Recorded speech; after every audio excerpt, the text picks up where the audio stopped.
Why does the mythical king of Hawaii, King Kamehameha, wear an ancient Greek helmet? And this is a picture of his statue. Sometimes it's very difficult to explain that there once was a world Greek empire. That's what a lot of archaeologists believe. The facts, though, speak for themselves. Archaeologists often do not see the obvious, nor do they enter into process to think, to assume, and to claim. If they have to do it, then keep a quiet opinion to themselves. So it seems that the confirmation for things must be sought elsewhere, in our critical thinking. So why does the mythical king of Hawaii, Kamehameha, whose statue is erected in Honolulu, wear Greek helmets and hold a spear, like the goddess Athena or the ancient Greeks in general? Although the rest of the costume does not have many similarities, except for the sandals, of course, the spear, and the mantle, the long robe. These are the similarities with those worn by the Greeks at the time. The helmet is a very characteristic element that one can hardly overcome if one does not first ask, did the ancient Havana or Hawaiian people know the ancient Greeks? Did the ancient Greeks also pass through Hawaii? Is there another coincidence? So is this a coincidence, or is this actually something having to do with the fact that Greeks traveled into this part of the world as well?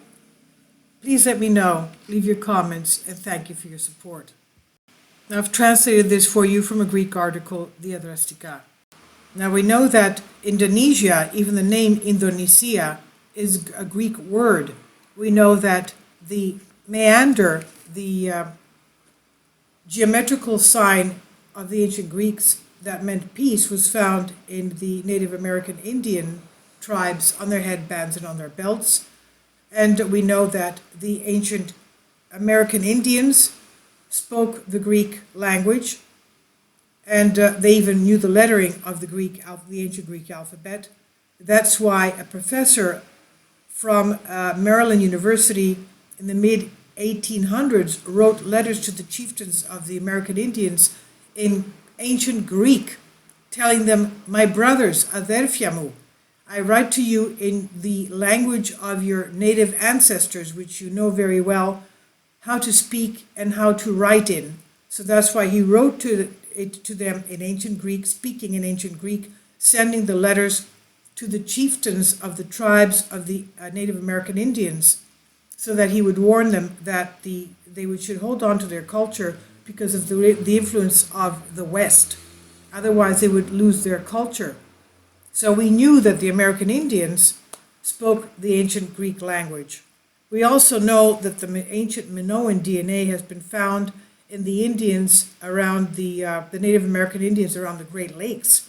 Also, their DNA has been found there. Ancient Minoan, that is ancient Greeks from the island of Crete, their DNA has been found in the Native American Indians that live around the Great Lakes region. So a lot of this archaeology, anthropology is still being discovered. We don't know that much of archaeology, unfortunately, from North America. We know most of it from the old continent of Europe, but more has to be done in the archaeological research and digs having to do with North and South America. Anyway, please leave your comments, and thank you for your support.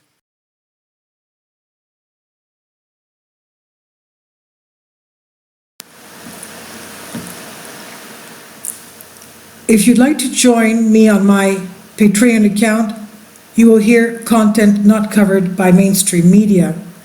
These riveting stories will be based on my research, and I will state my opinions and give my personal insight on diverse and controversial subjects and world events not covered by mainstream media, and not supported by YouTube guidelines. So whatever I have on my Patreon, most of those will not be on my YouTube channel. Please consider becoming a member today. More of the most significant and important videos will be on my Patreon channel. Your support helps me to continue my research and keeps this YouTube channel alive. And we depend on your support, your generous charity, because we help economically challenged families here in Athens, Greece, in Kapota, and we also help the young generation with university tuition and the community around our church. Thank you.